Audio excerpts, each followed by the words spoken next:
सुबह हुई थी कि कल्लन हस्बे मामूल रोजाना की तरह आंख खुलते ही बगैर किसी हुज्जत के मुंह धोए बगैर आंखों में गीजड़ लिए सीधा छत पर कबूतर खाने में आ पहुंचा और सारे कबूतर दड़बे से बाहर निकालकर उड़ा दिए। आज कल्लन ने भी कसम खाई थी कि चाहे जो भी हो पड़ोस के रहने वाले कबूतरबाज कमरुद्दीन का कबूतर तो पकड़कर ही दम लूंगा। पूरे शहर में एक यही वाहिद शख्स है जो मेरे लपेट में कम ही आता है। यही वजह है कि परसों नन्नू कबाड़ी के बाहर नीम के नीचे बैठा मुंह में हुक्का दबाए ऐसे घूर रहा था जैसे मैं उसकी भैंस खोलकर ले आया हूँ। और उधर कमरुद्दीन के पास भी पक्की खबर थी। कल रात ही चचा फन्ने की चाय की थड़ी पर कल्लन का बेटा ये बता गया था कि पापा शहर से बाहर गए हुए हैं, 2 रोज के बाद लौटेंगे। और कल्लन के इस कबूतर पकड़ने की आदत से पहले ही शहर भर के कबूतरबाज तंग आ चुके थे। कल्लन जिस किसी का भी कबूतर पकड़ लेता देता कभी नहीं था। खुदा जाने आखिर इन कबूतरों का करता क्या था। और कमरुद्दीन ने भी आज कल्लन के शहर में न होने की खबर सुन बड़ी बेफिक्री के साथ फराग दिली से ट्रेंड और अनट्रेंड सारे के सारे कबूतर उड़ा डाले थे। और कमरुद्दीन की नज़र जैसे ही कल्लन की छत पर पड़ी देखा कल्लन हु शवन्नक चेहरे की हवाइयाँ उड़ी हुई बदहाल हुलिये में रोज़ाना की तरह आज भी छत पर दिखाई दे रहा था। कमरुद्दीन बड़बड़ाते हुए बोला, जैसा बाप वैसी ही कमबख्त की झूठी औलाद। और कमरुद्दीन के बेतादाद कबूतर उड़ते देख पकड़ने के लिए कल्लन अपने होश खो बैठा था। कल्लन का अगर बस चलता तो वो खुद उड़कर आसमान से कमरुद्दीन के कबूतर झपट लाता। और फिर वही हुआ जो हमेशा से होता आया था।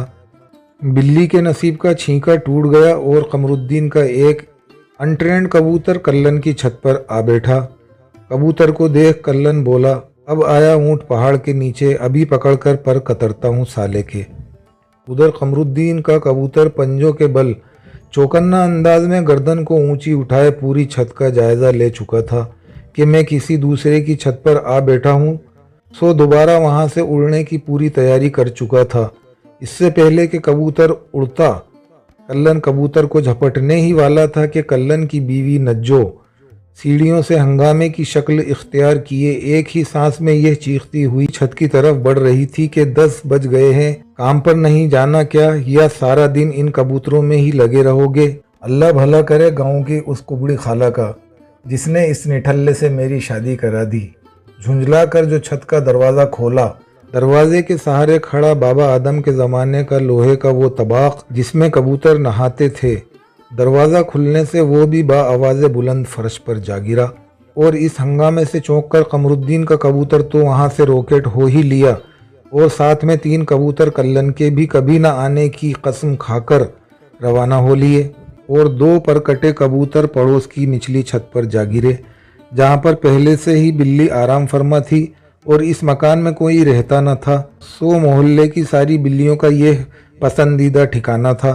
चुनांचे बिल्ली को भी ज़्यादा मशक्क़त नहीं उठानी पड़ी।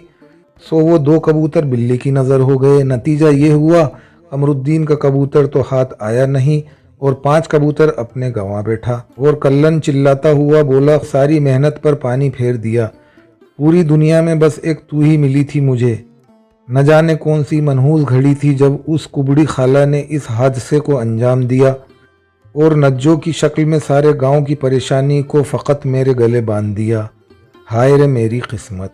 चलिए तो दोस्तों मुझे इजाज़त दें, यानी कि रिजवान अली साबरी को इजाज़त दें।